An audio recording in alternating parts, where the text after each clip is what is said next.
The humid air of Miami clung to my skin like a desperate lover as I navigated through the crowded beachfront bar. It was my third double shift this week, and my feet screamed in protest with each step. The ice in the cocktail shakers clinked rhythmically against the backdrop of pulsing music and drunken laughter, creating a symphony of chaos that had become the soundtrack to my life. "Table 7 needs another round," Marco barked, barely glancing my way as he slid the tray across the bar top. I nodded, balancing the drinks with practiced precision. At 26, I was already a veteran in the art of serving overpriced cocktails to entitled tourists while maintaining a smile that never quite reached my eyes. Tonight was particularly busy. Some wealthy businessman had rented out half the VIP section for what appeared to be an important meeting, disguised as a casual night out. "Excuse me," I murmured, squeezing between two sunburned men who didn't bother to move an inch. Their eyes followed me, as they always did, but tonight I was too exhausted to care. That's when I saw him. He sat alone at a corner table, partially hidden in the shadows, yet somehow commanding the entire room without saying a word. Unlike the other tourists with their gaudy Hawaiian shirts and camera-laden necks, he wore a crisp white linen shirt, the sleeves rolled up to reveal strong forearms. Dark aviator sunglasses concealed his eyes despite the dimming evening light, and his jaw, sharp enough to cut glass, remained perfectly still as he observed the crowd. Something about him made me pause. Perhaps it was the way others seemed to unconsciously give him space, or how the security guards glanced his way a little too often. Or maybe it was simply that in a sea of loud, desperate-to-be-noticed people, he sat in complete stillness, as if the world revolved around him and not the other way around. I shook the thought away. Another rich tourist thinking he owned the place. Miami Beach was full of them. "Your mojitos," I announced, placing the drinks on table 7 with practiced efficiency. "Anything else I can get you?" The group of middle-aged women giggled like schoolgirls, one of them boldly eyeing my figure. "We're good, honey. But if you see any single men worth our time, send them our way." I forced a laugh. "I'll keep an eye out." As I turned to head back to the bar, I collided with a solid wall of muscle. The impact sent me stumbling backward, and strong hands gripped my shoulders to steady me. A subtle scent of expensive cologne, sandalwood and something darker I couldn't name, filled my senses. "I'm sorry," I stammered, looking up. The man from the corner table had materialized in front of me, his sunglasses now hanging from his shirt pocket, revealing eyes so intensely blue they seemed almost unnatural against his tanned skin. "The fault is mine," he replied, his voice carrying a slight accent I couldn't place. Something European, perhaps Italian or Spanish. The sound was like velvet wrapped around steel. I wasn't watching where I was going. For a moment, we stood frozen. His hands still on my shoulders, I became acutely aware of the dampness of my uniform, the wisps of hair that had escaped my ponytail, and how small I felt in his presence. "No harm done," I managed, stepping back. His hands fell away, but the impression of his touch lingered. A ghost of a smile crossed his lips. "What's your name?" Under normal circumstances, I would have deflected. Names created connections, and connections with customers never ended well. But something about his direct gaze made me answer honestly. "Ellie." "Ellie Moore." He nodded, as if filing the information away for future reference. "Ellie?" he repeated, my name sounding different in his mouth, almost precious. "I'd like a whiskey. Neat, the best you have." It wasn't a request, but a statement of fact. Before I could respond, he returned to his table, leaving me with the distinct feeling that I'd just had an encounter with something dangerous. Throughout the night, I found myself inexplicably drawn to his table. Each time I brought him a fresh drink, he would thank me with perfect politeness, sometimes asking simple questions about Miami or the bar. Nothing inappropriate, nothing that crossed any lines, yet each interaction left me feeling like I'd touched a live wire. "How long have you worked here?" he asked during my third visit to his table. "Almost 2 years," I replied, collecting his empty glass. "You don't sound like you're from Florida," I hesitated. "I'm not. I'm from a small town in Georgia." His eyes narrowed slightly, studying me with an intensity that made my pulse quicken. "What brought you here?" The usual. Big dreams, small wallet. I attempted a light tone, but something in his expression told me he saw right through it. And what dreams would those be, Ellie Moore? The way he said my full name, like he was tasting it, sent an involuntary shiver down my spine. I should get back to work, I said instead of answering, suddenly uncomfortable with his interest. He nodded, that almost smile appearing again. Of course. I wouldn't want to keep you from your duties. As my shift dragged on, I noticed a steady stream of men in dark suits appearing at his table. They would lean in, speak briefly, then disappear into the crowd. None stayed longer than a minute. With each visitor, his expression grew more severe, the line of his shoulders more rigid. By midnight, the bar had reached its peak capacity, bodies pressed against each other in a sweaty mass of vacation excitement. I was counting down the minutes until closing when Marco grabbed my arm. "The guy in the corner wants you specifically," he said, nodding toward the mysterious man. "Says he has a complaint about the service." My stomach dropped. Had I done something wrong? I mentally retraced our interactions, finding nothing that warranted a complaint. "What did he say exactly?" Marco shrugged. "Just that he wanted to speak with you. Better not keep him waiting. He looks like the type who tips big or breaks kneecaps." I rolled my eyes at Marco's dramatics, but made my way to the corner table. The man was on his phone now, speaking rapidly in what was definitely Italian, his voice low and controlled, but with an edge that hadn't been there earlier. He looked up as I approached, immediately ending his call. "Ellie," he said, gesturing to the empty chair across from him. "Please, sit." It wasn't a request I should have granted. Employees weren't supposed to sit with customers, but I found myself sinking into the chair anyway. "Marco said you had a complaint?" I asked, trying to keep my voice professional. He looked genuinely surprised. "A complaint?" "No. I simply wished to speak with you without you rushing off to serve another table." The tension in my shoulders eased slightly. "Oh. Well, I'm still on the clock, so I can't stay long. Of course."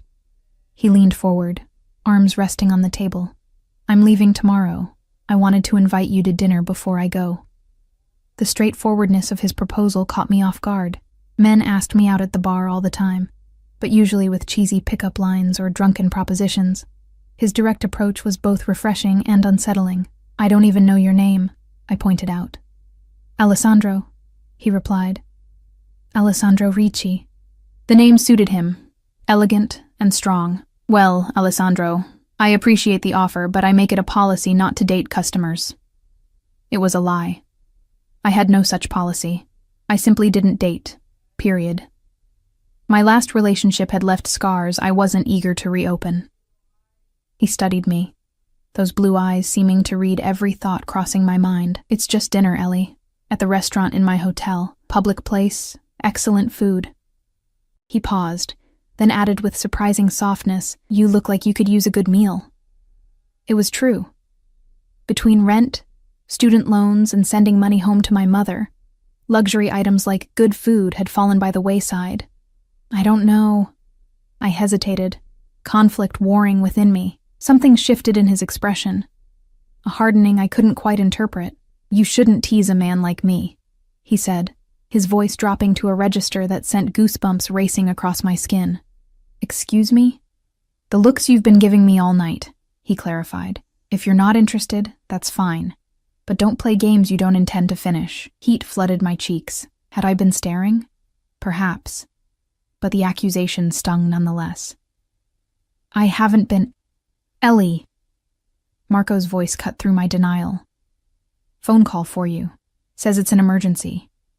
My heart plummeted. Only one person had this number for emergencies. "I have to take this," I said, standing abruptly. Alessandro nodded once, his expression unreadable. "Of course." I rushed to the phone, my hands trembling as I picked up the receiver. "Hello? Mom?" My mother's tear-filled voice confirmed my fears. "Ellie, honey, it's happened again. The bank, they're saying they're going to foreclose if we don't make a payment by the end of the week." The room seemed to tilt. "How much do they need?" She named a sum that might as well have been $1 million for all my ability to produce it. "I'll figure something out," I promised, though I had no idea how. "Just hold on, okay? I'll call you tomorrow." After hanging up, I leaned against the wall, closing my eyes against the threat of tears. When I opened them, Alessandro stood before me, concern etched into his features. "Bad news?" he asked quietly. I straightened, wiping at my eyes. "Nothing I can't handle." He studied me for a long moment, then reached into his pocket and extracted a business card. "My dinner invitation stands. 7 o'clock tomorrow at the Satai. Ask for me at the host stand." He pressed the card into my palm, his fingers warm against mine. "No strings attached, Ellie. Just dinner." Before I could respond, he turned and left, cutting through the crowd with effortless authority. People instinctively moved out of his path, like water parting before the bow of a ship.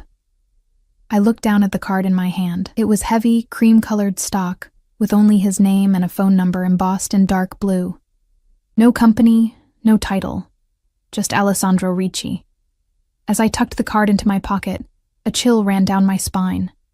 A premonition, perhaps, of how that simple piece of paper would change everything. I didn't know then that Alessandro Ricci was not just a wealthy tourist, but the head of one of Italy's most powerful crime families. I didn't know that his interest in me wasn't coincidental, and I certainly didn't know that by the end of the week, I would belong to him. A payment for a debt I didn't even know existed. All I knew, as I watched his broad shoulders disappear through the exit, was that despite every warning bell clanging in my head, I would be at that restaurant tomorrow night. And somehow, I suspected he knew it too. The next day crawled by with excruciating slowness. I called my mother in the morning, assuring her that I was working on a solution to our financial problems, though I had no real plan. I picked up an extra lunch shift at the bar, pocketing the meager tips with grim determination. By the time I returned to my cramped studio apartment to prepare for dinner with Alessandro, I was exhausted but resolute. Standing before my closet, I surveyed my limited options. Most of my clothes were practical: jeans, t-shirts, the black uniform for the bar, nothing suitable for a restaurant at the Satai, which was one of Miami's most exclusive hotels. After much deliberation, I settled on a simple navy blue dress I'd worn to a college friend's wedding 2 years ago. It wasn't particularly fashionable, but it was the best I had. As I applied a light layer of makeup, I lectured myself sternly in the mirror. This was just dinner.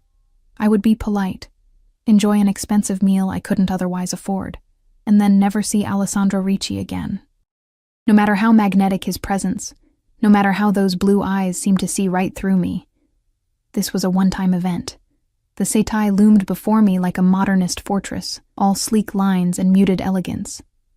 I hesitated at the entrance, suddenly acutely aware of my second-hand dress and scuffed shoes. The doorman, however, greeted me with practiced politeness, ushering me into a lobby that whispered of old-world luxury. "I'm here to meet Alessandro Ricci," I told the maitre d', my voice smaller than I intended. The effect of the name was immediate. The man's expression shifted from professional detachment to keen interest. "Miss Moore?" he inquired, and when I nodded, he continued, "Mr. Ricci is expecting you.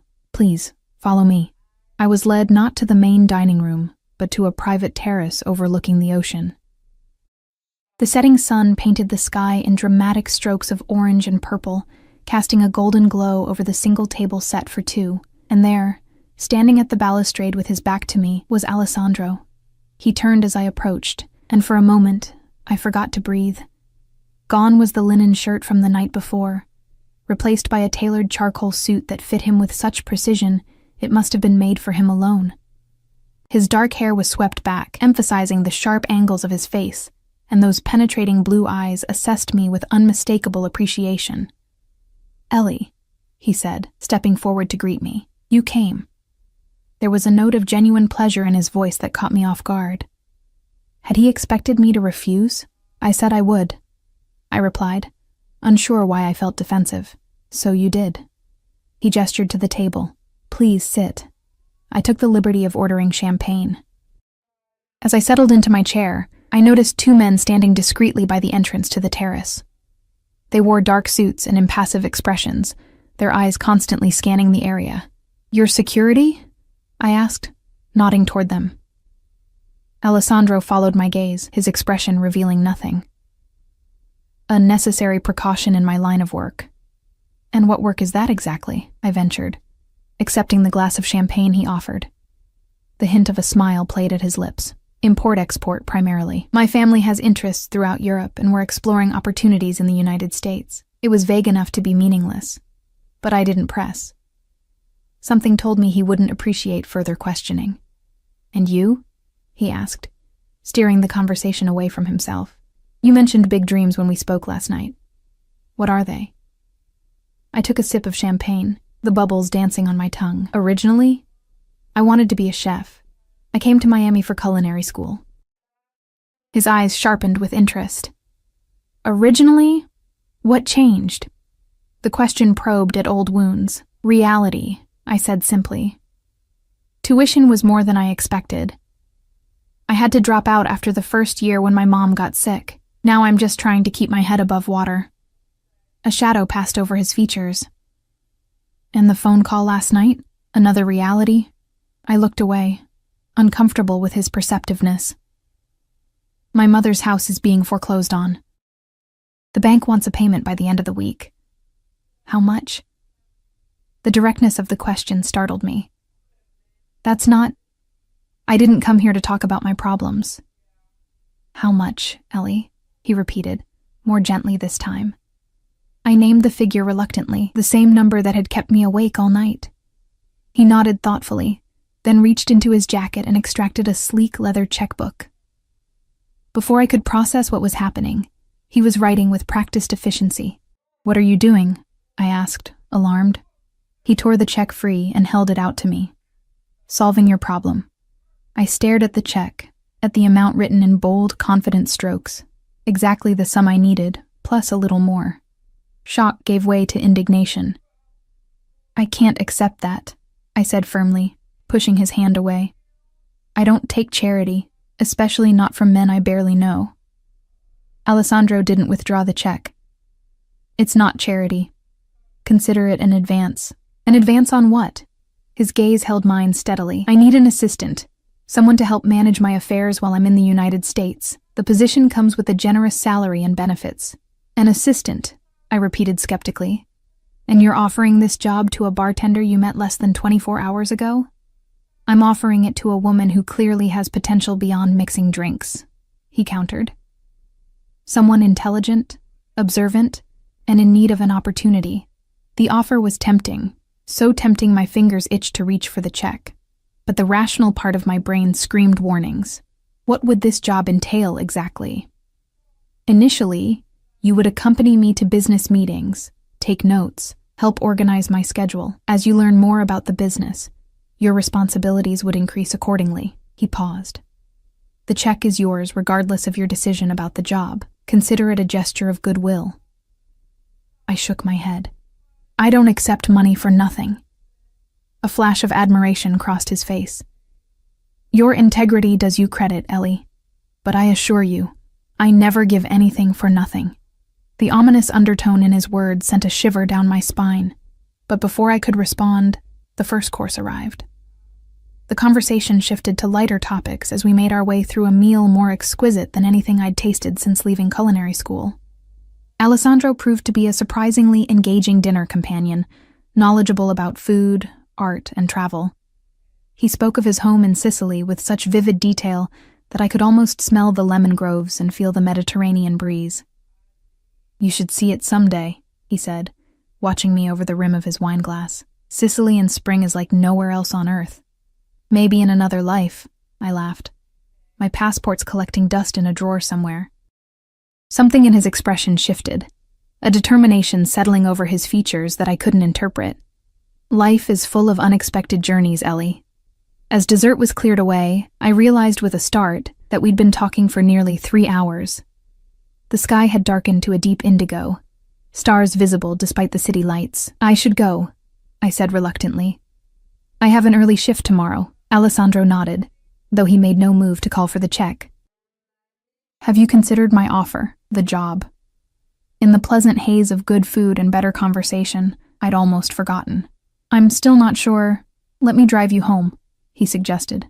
We can discuss the details on the way. Warning bells clanged in my head. Getting into a car with a man I barely knew, no matter how charming, was not something I typically did. But then again, nothing about this evening had been typical. "I can take a cab," I insisted. "At this hour? In this city?" He shook his head. I would not be a gentleman if I allowed that. Before I could argue further, he was guiding me toward the elevator, his hand resting lightly at the small of my back. The touch was respectful, yet somehow possessive, sending a confusing mixture of alarm and excitement through me. A sleek black car with tinted windows waited at the hotel entrance.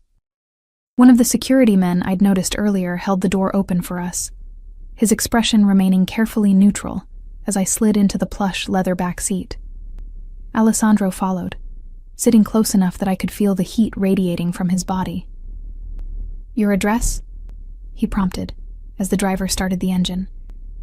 I hesitated, then gave him directions to my apartment building in a neighborhood that would clearly not impress him. As we pulled away from the hotel, I noticed a second black car following closely behind. "More security?" I asked, nodding toward the tailing vehicle. Alessandro's expression remained impassive.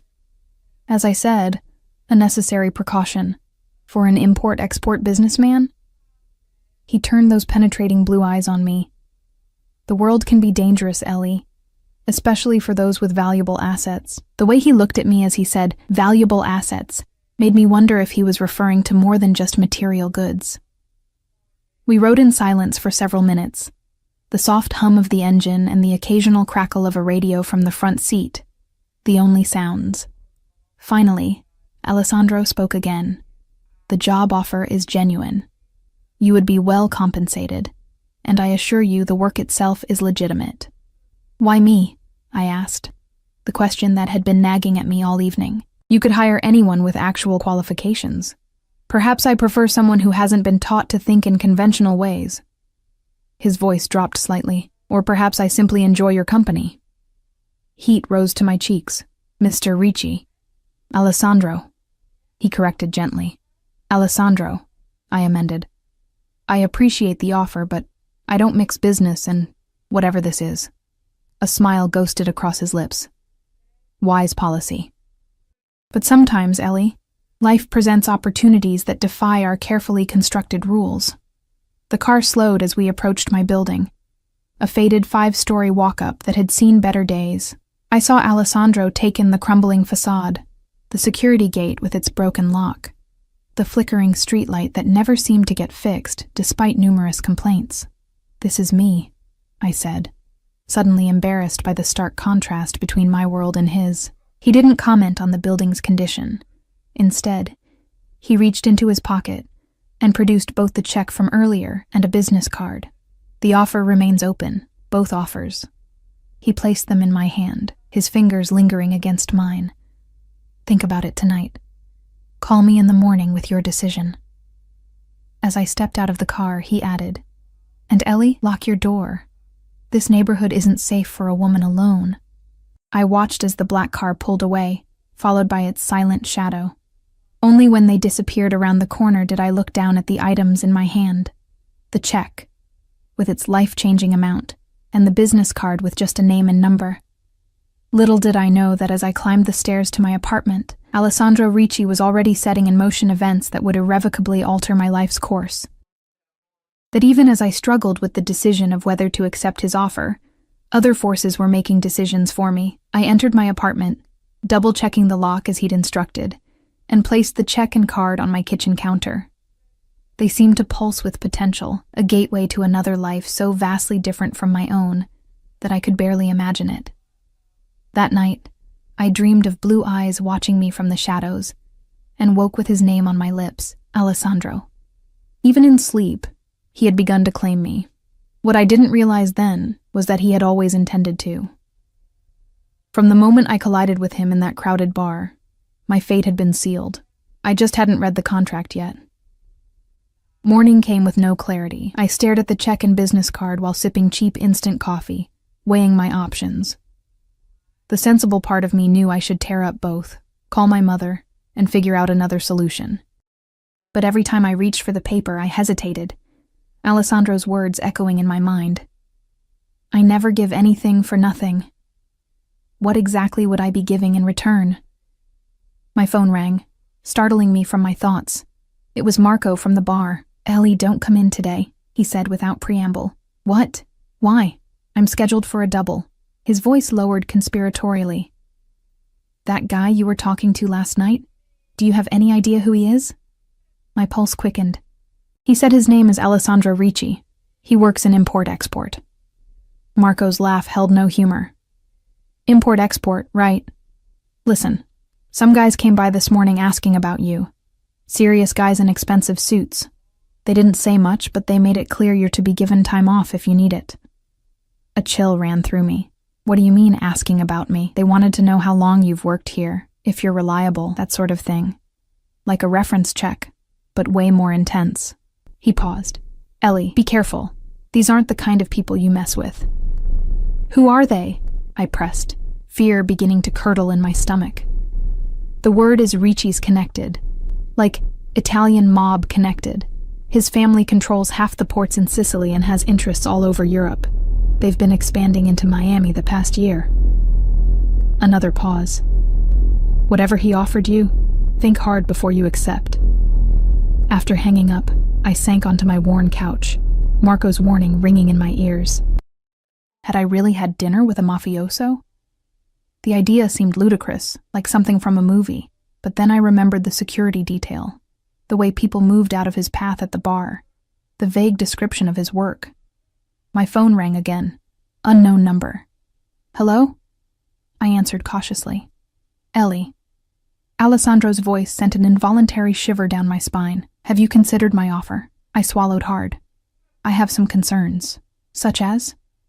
"Such as who you really are, Alessandro. I've heard rumors." A moment of silence stretched between us. "I see. And what have you heard exactly? That you're not just an import-export. That you're connected." His soft chuckle carried through the line. "Connected.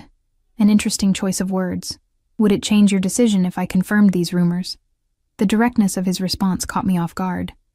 I had expected denials, not this calm acknowledgement. "I don't know," I answered honestly. "I don't know anything about that world. Perhaps that's why I find you refreshing, Ellie. Your perspective is unclouded." His tone shifted, becoming more businesslike. "I won't insult you with lies. My family has interests that extend beyond conventional business, but what I'm offering you is legitimate work." I clutched the phone tighter. "And if I say no, then you say no. The check is still yours, no strings attached. You'll never hear from me again." He paused. "But I don't think that's what you want." Was he right? The thought of never seeing him again created an unexpected hollow feeling in my chest. What did that say about me? "I need time to think," I said finally. "Of course. But don't take too long. I leave for New York tomorrow morning." After we disconnected, I paced my small apartment, weighing options that all seemed equally impossible. Accept money from a man who might be in the Mafia. Turn down the only solution to my mother's foreclosure. Take a job that could lead anywhere, or nowhere good. My decision came not from careful deliberation, but from the harsh ring of my phone. My mother, voice cracking with tears, telling me the bank had moved up the deadline. Payment by tomorrow or eviction proceedings would begin immediately. With shaking hands, I dialed Alessandro's number. "I'll take the job," I said, when he answered. No preamble necessary. "I thought you might." The satisfaction in his voice should have alarmed me. "Pack a bag. My driver will collect you in an hour." "An hour? Where am I going?" "New York with me. We have business there for a few days." Panic flared. "I can't just leave. I have..." "Your shift at the bar? Already handled. Your rent? I've arranged for it to be paid through the end of the month. Your mother's situation? The check will be deposited electronically today." His tone brooked no argument. "1 hour, Ellie. Pack for cool weather." He hung up before I could respond, leaving me staring at my phone in disbelief. The speed with which he had dismantled every obstacle terrified me almost as much as it impressed me. What kind of power did this man wield that he could rearrange my life with a few phone calls? Exactly 1 hour later, a knock came at my door. The same driver from last night stood in the hallway, expressionless as he took my hastily packed suitcase. He led me to the now familiar black car where, to my surprise, Alessandro waited in the back seat. "I wasn't expecting you to come personally," I said as I slid in beside him. He studied me with those piercing blue eyes. Your first day working for me, Ellie. I wanted to ensure you were comfortable with the arrangement. I wasn't, not remotely, but I nodded anyway. As the car pulled away from my building, I felt a strange sense of leaving more than just my apartment behind. I was crossing a threshold into a world I didn't understand, with rules I didn't know. Alessandro handed me a slim leather folio. Your employment contract. Review it during the flight. Flight? I echoed weakly. His lips curved into that almost smile. Did you think we were driving to New York? Of course we weren't. Nothing in Alessandro Ricci's world moved at normal speed or operated by normal rules. Within 2 hours of his phone call, I found myself boarding a private jet at Miami International Airport, my $20 suitcase looking woefully out of place against the aircraft's luxurious interior. Make yourself comfortable, Alessandro instructed, gesturing to one of the cream leather seats. The flight is just under 3 hours. I sank into the indicated seat, overwhelmed by the rapid changes. A flight attendant, because of course a private jet had its own attendant, offered me champagne, which I declined in favor of water. My head needed to stay clear. As we took off, I opened the contract. The terms were both better and more restrictive than I'd anticipated. The salary was staggering, more than 10 times what I made at the bar. Housing would be provided as needed. Health insurance, retirement plan, even a clothing allowance were all included. But the confidentiality clauses were extensive, and the termination terms heavily favored the employer. Questions? Alessandro asked, watching me from his seat across the small aisle. Several, I admitted. This salary, it's too much for an assistant with no experience. It's appropriate for the level of discretion and flexibility required. He leaned forward slightly. I expect absolute loyalty, Ellie. That's what I'm paying for.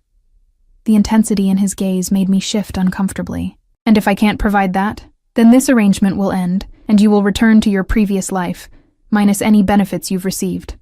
His tone was matter of fact, but I don't think it will come to that. You strike me as someone who honors her commitments. I was. That had always been my problem. I stuck with things, with people, long after I should have walked away, like my ex-boyfriend, whose gambling habit had drained my savings and left me with nothing but trust issues and a wariness of men who made big promises. There's something else, Alessandro continued, interrupting my thoughts. Something not in the contract. My stomach tightened. What? The nature of my business means I occasionally attend social functions where arriving with a companion is expected. As my assistant, you would accompany me to these events. As your date? I clarified, frowning. As my colleague. He corrected smoothly, though certain assumptions might be made by others. I understood the implication. You want people to think we're involved. He shrugged elegantly. What people think is their business.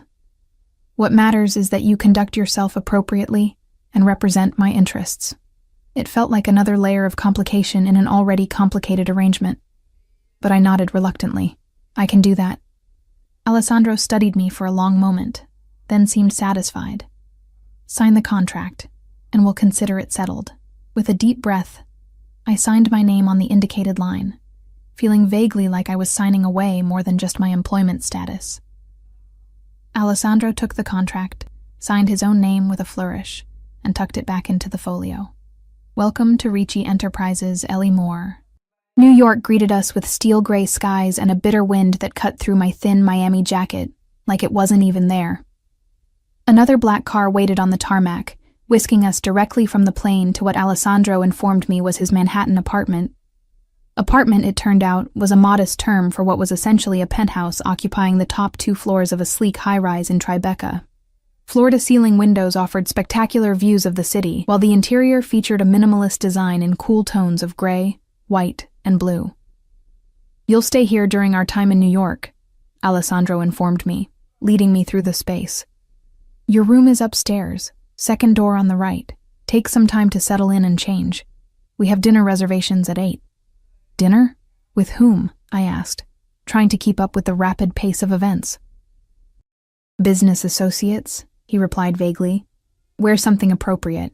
If you don't have suitable attire, there are options in your closet. Before I could question this presumptuous preparation, He disappeared into what I assumed was his office, leaving me to find my own way upstairs. The room designated as mine was larger than my entire Miami apartment, with a king-sized bed and its own marble bathroom.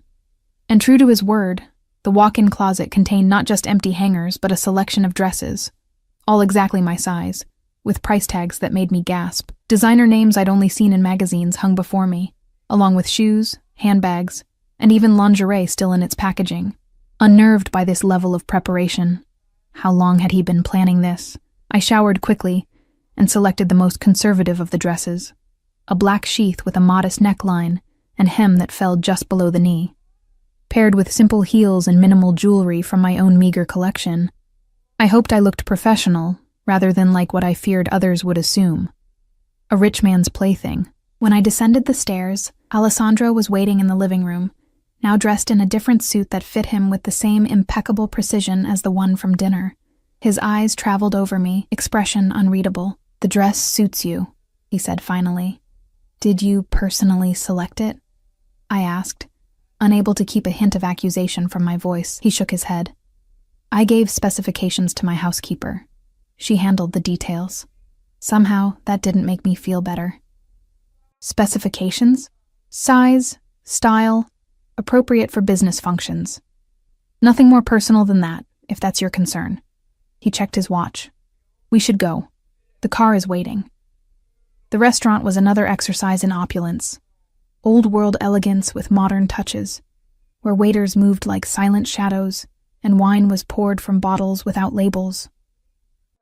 Our dining companions, a trio of middle-aged men with hard eyes and expensive watches, greeted Alessandro with a mixture of respect and wariness that spoke volumes about their relationship.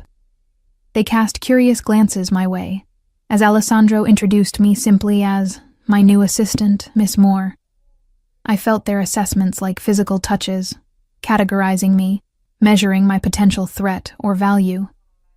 One of them, a heavy-set man with salt and pepper hair, lingered over my hand a moment too long when we shook, his gaze openly appreciative. "Where did you find such a beautiful assistant, Alessandro?" he asked in heavily accented English. "Not in New York, certainly. We would have noticed her before. Miss Moore is from Georgia," Alessandro replied coolly, "and she is here to work, Vincenzo, not to be admired like a painting." Vincenzo laughed, releasing my hand. "Always so serious, our Alessandro, but you cannot blame a man for appreciating beauty when he sees it." Throughout dinner, I observed more than I participated. The conversation flowed between English and Italian, often switching mid-sentence when the topic grew more sensitive.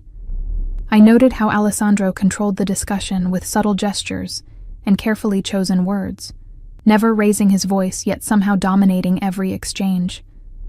They were discussing shipping routes and import regulations, seemingly legitimate business concerns.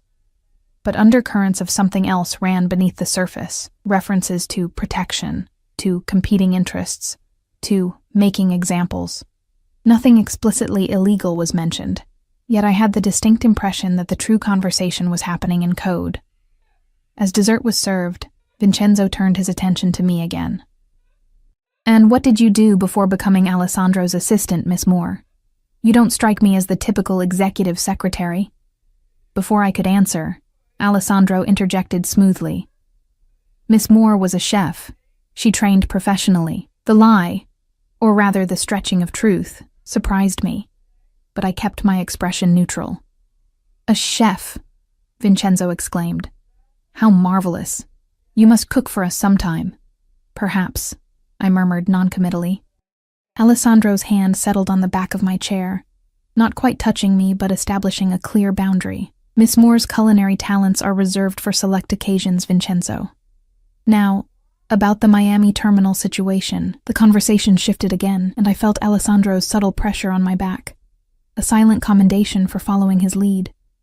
The remainder of the dinner passed in similar fashion, with business discussions interspersed with personal inquiries that Alessandro deftly deflected.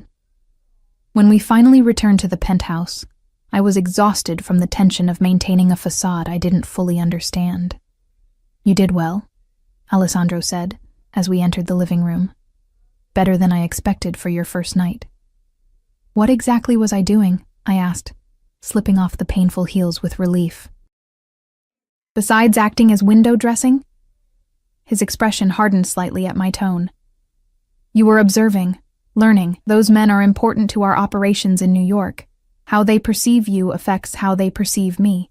And how should they perceive me? I challenged, too tired for caution. Alessandro stepped closer, his presence suddenly overwhelming in the dimly lit room.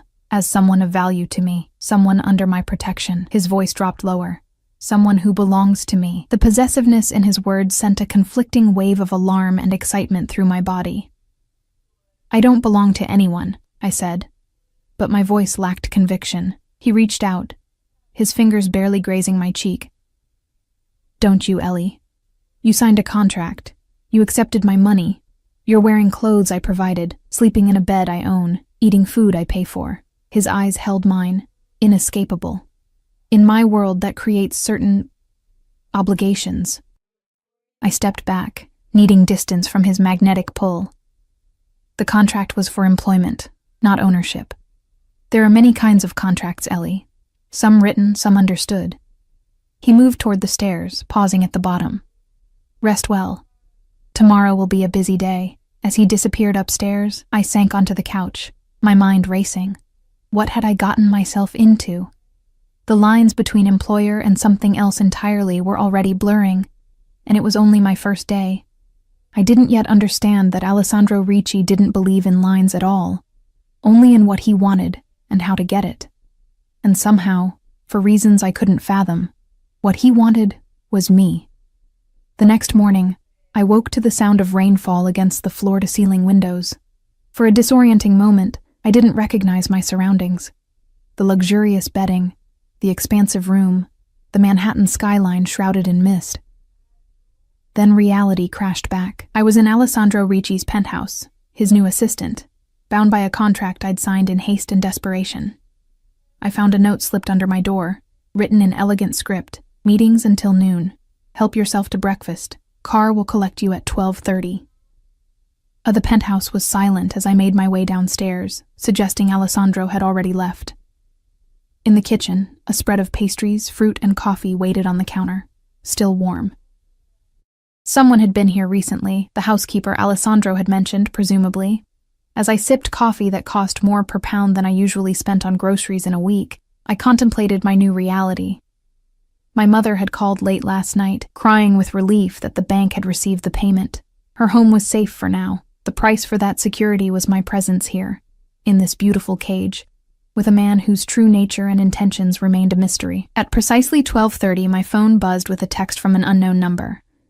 Car waiting downstairs. The same expressionless driver from Miami held the door as I slid into the back seat, surprised to find Alessandro already inside, reviewing documents on a tablet. Good morning, he said without looking up. I trust you slept well? Well enough, I replied cautiously. Where are we going? He finally glanced at me, those piercing blue eyes assessing my appearance. I'd dressed in the most conservative outfit I could find among the provided clothes, tailored black pants and a cream silk blouse. You look appropriate, he noted, answering a question I hadn't asked. We're attending a charity luncheon at the Pierre. Many influential people will be present. This is primarily a networking event, so stay close and observe. What am I observing exactly? Alessandro's lips curved slightly. Relationships. Who speaks to whom? Who avoids whom? In my business, information is as valuable as any commodity we ship. The Pierre Hotel exuded old-world elegance, its ballroom transformed into a sea of white-clothed tables adorned with elaborate floral centerpieces. As we entered, I became acutely aware of the subtle shift in the room's energy. Conversations paused, heads turned. Eyes followed Alessandro's progress through the crowd. His hand settled at the small of my back, guiding me with the lightest pressure. The touch was proprietary, sending a clear message to anyone watching. This woman is with me. Alessandro, a silver-haired woman, approached, air-kissing both his cheeks. How lovely to see you. And who is your charming companion? Mrs. Harrington. May I present Ellie Moore, my new assistant. Ellie, Victoria Harrington, chairs this charity's board. I shook her hand, noting the calculating look beneath her sociable smile. A pleasure to meet you, Mrs. Harrington. Assistant? She raised a perfectly groomed eyebrow. How professional. Tell me, dear, how did you and Alessandro connect? Before I could answer, Alessandro intervened smoothly. Ellie has a background in culinary arts. She impressed me with her attention to detail and discretion. Mrs. Harrington's smile never wavered, but her eyes hardened slightly. How fascinating. Well, I must greet the other guests. Do enjoy the luncheon. As she walked away, Alessandro leaned close to my ear. Victoria Harrington's husband owns significant real estate along the eastern seaboard, properties we sometimes utilize. She's also the worst gossip in Manhattan. By dinner, everyone will know exactly who you are, or who they think you are. And who do they think I am? I whispered back. His eyes met mine, intense and unreadable, my weakness. The comment unsettled me deeply. Throughout the luncheon, I felt the weight of curious stares and whispered speculation. Alessandro introduced me to countless people, politicians, business leaders, socialites, all of whom regarded me with varying degrees of interest, suspicion, or thinly veiled disdain.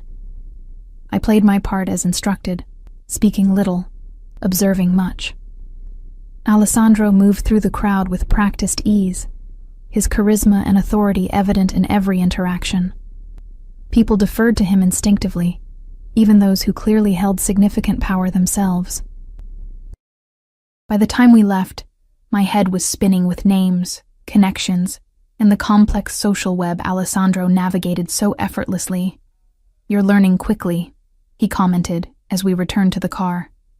"You notice things others miss." I wasn't sure if that was a compliment or an observation.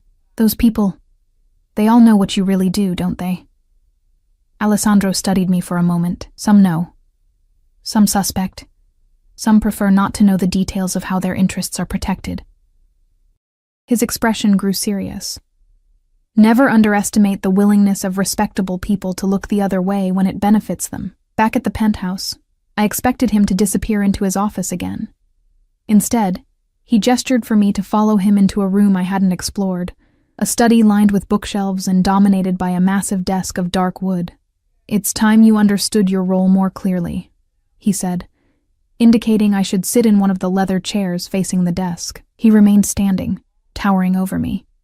"You've signed the contract. You've accepted the position. Now you need to know what that really means." My mouth went dry. "I thought I was your assistant." "You are. But in my world, that title encompasses more than administrative duties."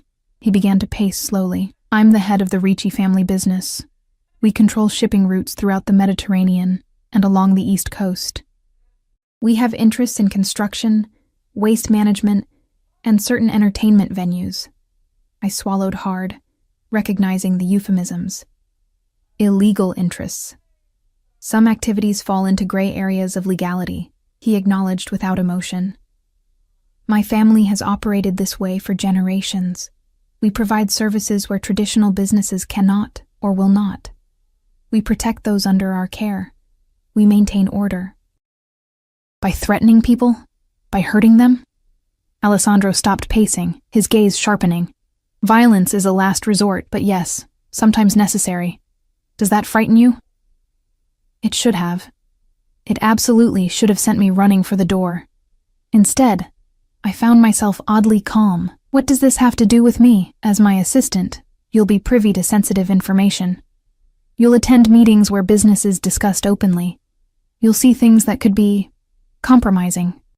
He leaned against the desk, bringing his face level with mine. "Your loyalty is not optional, Ellie. It's the only thing keeping you safe." The threat was implicit, but clear. "Are you saying I'm in danger? Not from me." His voice softened unexpectedly. "Never from me. But my world has enemies, people who would use any perceived weakness against me." He reached out, his fingers brushing a strand of hair from my face. "That's why they must believe you belong to me completely. It's the only way I can ensure your protection." The touch lingered, sparking an unwelcome heat that spread through my body. I pulled back slightly. "I didn't ask for your protection. You did the moment you accepted my offer." His hand dropped, but his eyes held mine. "There's no half measure here, Ellie. You're either entirely in my world or entirely outside it, and if you choose to leave now, you can never return to your old life either. It's too late for that. Fear and anger flared simultaneously. That sounds like a threat. It's reality. Alessandro straightened, his expression softening slightly. I don't want to frighten you. I want you to understand the situation clearly so you can make an informed choice. What choice? You just said I can't go back to my old life. You can't go back to Miami, to that bar. Too many people know you've connected with me. But I can arrange a new start for you elsewhere. New identity, new location, enough money to begin again. He paused. Or you can stay, fulfill your contract, and perhaps discover opportunities you never imagined possible. The offer of escape should have been tempting. It was what any sane person would choose, run from the dangerous man and his criminal empire. But some inexplicable pull kept me rooted in place. Why me? I asked again. The question that had haunted me since our first meeting. Out of all the people you could have chosen, why pick a random bartender from Miami? Something flickered in Alessandro's eyes. A hesitation, perhaps even vulnerability. That's a conversation for another time, he said finally. For now, I need your decision. Stay or go. But know this, if you stay, you're mine, Ellie. In every way that matters, the possessiveness in his voice should have repelled me. Instead, it sent a forbidden thrill down my spine. What kind of person did that make me? I'll stay, I heard myself say, the words emerging before I'd consciously decided. For now, at least, until I understand what this is really about. Relief flashed across his features, quickly masked by his usual controlled expression. A wise choice. He moved toward the door. We have a dinner engagement tonight, something more private than last night. Be ready at 7. After he left, I remained seated, trying to process the conversation.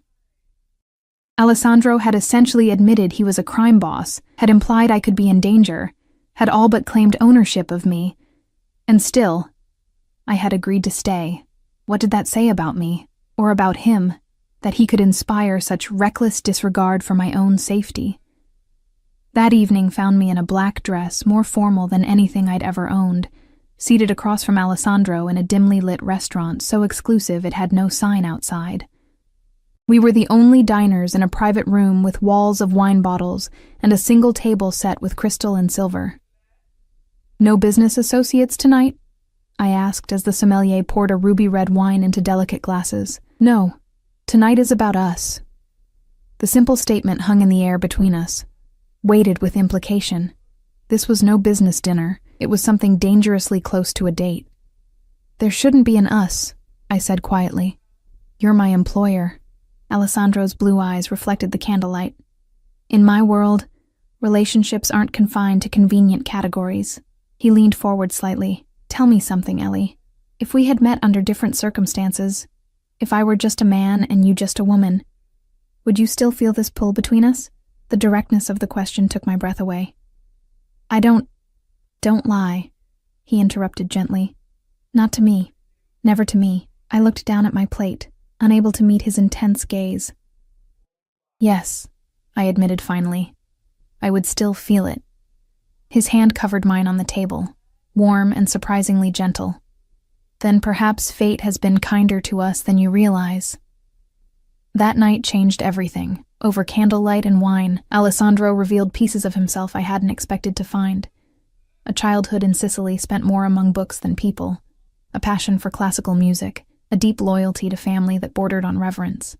He spoke of his father's death 5 years ago, and the weight of responsibility that had fallen to him as the eldest son.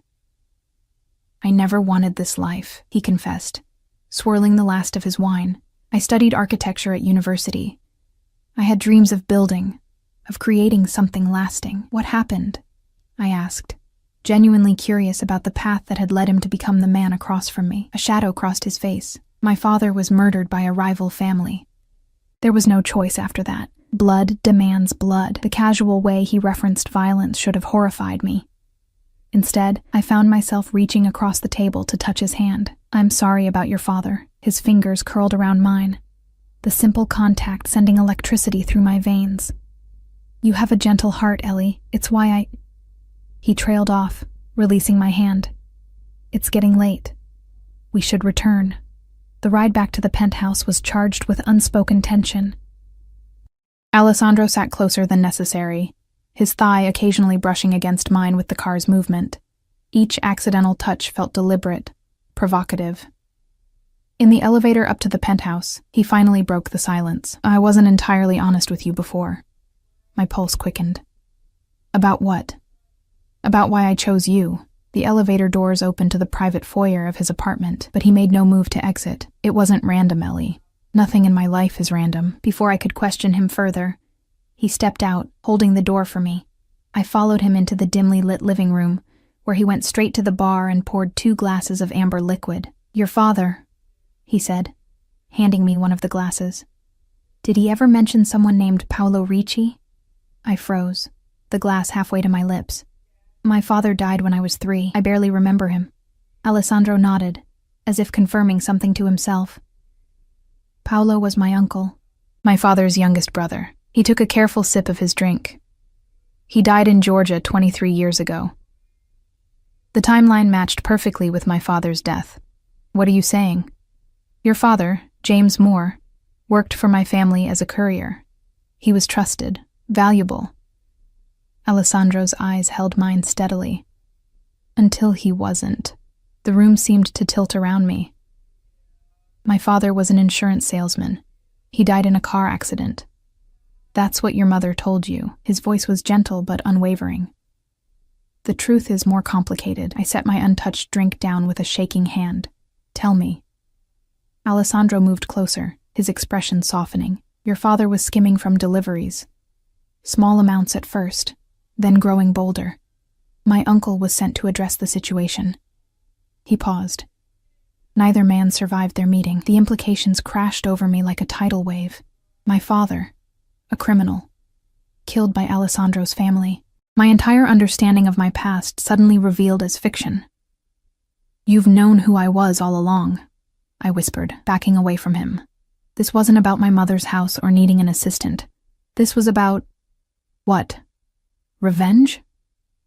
He caught my wrist, preventing my retreat. If I wanted revenge, Ellie, I wouldn't have pulled you out of that bar into a better life. I wouldn't have protected you. I would have destroyed you. Then why? I demanded, trying unsuccessfully to pull free of his grip. Why seek me out after all these years? His thumb traced circles on my inner wrist, the gentle motion at odds with the intensity of his gaze. Because the moment I saw your photograph in the file, I knew I had to meet you. And when I did, when I saw you moving through that crowded bar with such quiet dignity despite everything life had thrown at you, I knew you were meant to be mine.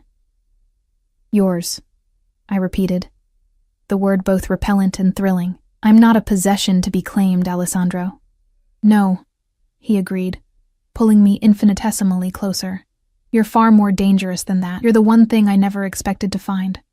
A weakness I'm willing to embrace. His free hand came up to cup my cheek, and despite my anger, my confusion, my sense of betrayal, I found myself leaning into his touch. I should hate you, I whispered. Perhaps you should, he acknowledged, his face now inches from mine, but you don't. His lips met mine with surprising gentleness, a question rather than a demand, and God help me, I answered, my body betraying all rational thought as I melted into him, my hands finding their way to his shoulders, his chest, the solid warmth of him anchoring me in a world suddenly turned upside down. The kiss deepened, grew hungry, Alessandro's control slipping as his hands tangled in my hair, traced the curve of my spine, pulled me flush against him. I could feel his heart racing to match my own, the evidence of his desire pressing against me. Ellie, he breathed against my lips. Tell me to stop, and I will. This isn't part of our contract. This is your choice. My choice. Perhaps the first real one I'd had since entering his orbit. I should have pushed him away, demanded answers about my father, about the lies I'd been told all my life. Instead, I whispered, "Don't stop," and sealed my fate. What followed was a revelation, Alessandro lifting me effortlessly, carrying me up the stairs to his bedroom, a sanctuary of masculine elegance I hadn't yet seen, his hands reverent on my skin as he undressed me, his eyes darkening with desire as he took in every inch revealed. The weight of him above me, the surprising tenderness in his touch that gradually gave way to passionate urgency as we moved together. In those moments, it didn't matter that he was a crime boss, that he'd orchestrated our meeting, that my father's blood might metaphorically be on his family's hands. All that mattered was the way he made me feel. Desired, protected, cherished. Mine, he murmured against my skin as we reached the pinnacle together. Always mine. And in that moment of perfect vulnerability, I believed it was true. Later, as we lay tangled in his sheets, reality began to creep back in. Alessandro traced lazy patterns on my bare shoulder, seemingly content, while questions tumbled through my mind. "Tell me about my father," I finally said, my voice quiet in the darkness. "The truth." His hand stilled momentarily before resuming its gentle exploration. "He was young when he started working for my family, younger than you are now. Smart, charming, good at making people trust him. That's why my father valued him. What happened? Why did he start? Stealing?" Alessandro sighed, his breath warm against my hair. "Your mother was pregnant with you. He wanted out of the life, wanted to be a proper family man. But leaving our organization isn't simple. The things he knew, the people he could identify, it was too risky. So he tried to take enough money to disappear," I surmised. "Yes. And he might have succeeded if he hadn't gotten greedy. The final amount he took was substantial enough to warrant direct intervention." I swallowed hard. "Did your uncle kill him? From what I understand, they killed each other. Your father had a gun. He wasn't expecting my uncle, but he was prepared." Alessandro's arms tightened around me. "The family felt responsible for you and your mother. That's why the insurance policy was so generous. Why the story of an accident was maintained. All these years," I whispered. "My mother never told me. She was protecting you," Alessandro said gently, "as I intend to do for the rest of your life." I pulled back slightly to see his face. "Is that what this is? Protection? Obligation because of what your family did to mine?" His expression hardened. "What I feel for you has nothing to do with obligation, Ellie. Yes, I sought you out initially because of the connection. But what's between us now is something else entirely." His fingers traced my cheek, my jaw, my lips. "Tell me you don't feel it too." I couldn't lie. Not to him, not to myself. Whatever had sparked between us that first night at the bar had grown into something powerful. Something that defied the circumstances of our meeting or the truth of our pasts. "I feel it," I admitted. "But I'm afraid of what that says about me. It says you understand something most people never grasp, that life isn't black and white, that good people can do terrible things, and terrible people can love deeply." He kissed me softly. "I've done things that would horrify you, Ellie. I won't pretend otherwise, but with you, I want to be better." Morning brought clarity and decision. I woke before Alessandro, studying his sleeping face, softer in repose, almost boyish despite the shadow of stubble along his jaw. In sleep, the dangerous edge that surrounded him while awake disappeared, revealing the man beneath the power and control. I slipped from the bed, borrowed his shirt, and went downstairs to make coffee, my mind churning with everything I'd learned, everything I'd done, everything that still lay ahead. Alessandro found me on the terrace, watching the sunrise paint Manhattan in gold and pink. He came up behind me, wrapping his arms around my waist and pressing a kiss to my neck. "Having regrets?" he asked quietly. Surprisingly, no. I turned in his embrace to face him. "But I do have conditions." His eyebrow arched, a hint of amusement playing at his lips. "Conditions? If we're going to do this, whatever this is between us, I need to know everything. No more secrets, no more revelations about my past or yours." I met his gaze steadily, "and I won't be involved in anything illegal. I'll be by your side, but my hands stay clean." Alessandro considered me for a long moment, then nodded. "Agreed. Though you should know, I've been working to legitimize our business interests. It's a long process, but necessary for the future I envision." "What future is that?" He smiled, a genuine smile that transformed his face. One where the Ricci name is associated with shipping empires and real estate holdings, not whispered in fear. One where I can take my wife to dinner without armed guards. His hand cupped my cheek. One where our children grow up without the weight of a criminal legacy. You're getting rather ahead of yourself, I said, though my heart raced at his words. I'm a man who plans for the long term, Ellie. His eyes held mine, serious and sincere. From the moment I saw you, you were part of those plans. 6 months later, I stood on the terrace of Alessandro's villa in Sicily, watching the Mediterranean glitter under the setting sun. The scent of lemon blossoms filled the air, exactly as he had described that night in Miami. In the distance, I could hear the sounds of final preparations for tomorrow's event, our wedding. A small affair by Ricci standards, but still grander than anything I could have imagined for myself a year ago. Alessandro appeared beside me, slipping an arm around my waist. Having second thoughts, soon to be Mrs. Ricci, I leaned into him, marveling at how naturally we now fit together. Not about you. Never about you. He kissed me, tender and possessive all at once. You shouldn't tease a man like me, he murmured against my lips, echoing words from our earliest days. I'm not teasing, I replied, smiling up at him. I'm making a promise. As the sun sank below the horizon, casting the world in shades of gold and shadow, I knew I had found my place, not as Alessandro's possession, but as his equal, his partner, his heart. Our beginning might have been built on secrets and manipulation, but our future would be founded on something stronger: truth, trust, and a love powerful enough to transcend the darkness of our shared past.